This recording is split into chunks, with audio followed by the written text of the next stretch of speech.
Hi everyone. I just did school drop off. I wanted to pull over to talk a little bit more about the implications of neuroticism. In particular, I want to make sure that I don't leave us with a mistaken impression that neuroticism is all bad. I think we all have a tendency to think of neuroticism as a negative thing because, of course, if it predicts the development of anxiety and depression, then it would make sense that we would hope that our children would not have high levels of neuroticism. But I want to put the brakes on that and remind us and remind myself that with all challenges, there are opportunities, and with all bad comes a good side as well. There's always the other side of the coin.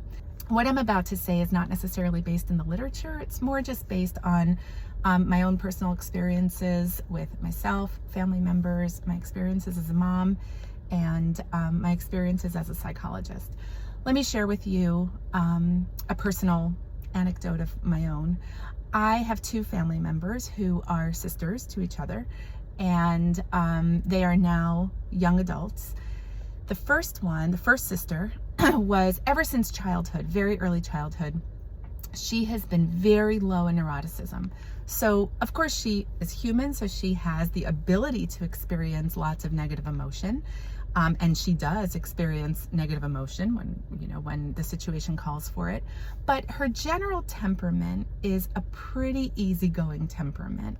She has lots of positive emotion. She does not struggle with a lot of anxiety and depression. She really my impression of her is she kind of takes things as they come. She can let go of things fairly easily and sort of just move on. She doesn't harp on things. She doesn't have a tendency to get extremely sad or extremely anxious. It really kind of takes a lot to get her there. Her sister, the younger one, ever since early childhood, is very, very high levels of neuroticism. This was a child who would cry very easily, would get extremely anxious, especially in novel, unfamiliar situations. She had a very hard time separating from her attachment figures. That personality trait, that temperament of high neuroticism, has really followed her through her life, as personality traits tend to do. And now as a young adult, she still struggles with neuroticism. She does have more of a tendency to experience things like anxiety and depression. Neither one of these personality traits is all good or all bad. The older sister, when I want to have a good time, when I know that I need a good laugh, when I want to share a funny story, I call her.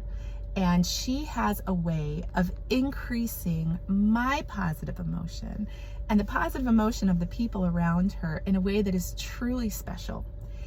When I have something that I really need to talk to somebody about, where maybe I need someone to show me a tremendous amount of empathy or to understand where I'm coming from because I'm struggling with something, and who kind of understands the emotional reactivity that I'm having or the anxiety that I'm feeling, I call the younger sister.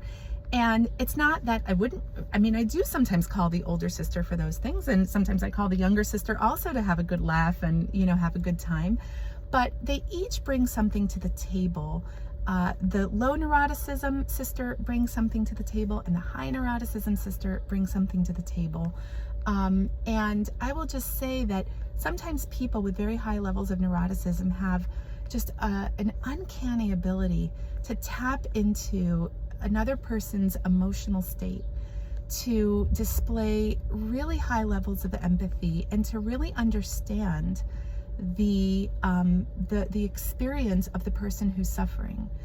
And so I just want to caution all of us, whether we are dealing with high neuroticism or we have a child who struggles with high neuroticism, I want to remind all of us that there is a positive side to that, and that positive side is a true gift to that person and to the person and to those of us in that person's life that we should not take for granted. And so if you are somebody with high neuroticism, or you have a child who you suspect has very high levels of neuroticism, even though it can be challenging, because of course, experiencing lots of negative emotion is a challenge, it also has a really beautiful side to it. And let's not forget that side, and let's really appreciate that side for what it is and what it brings to the table, because it really is wonderful to have.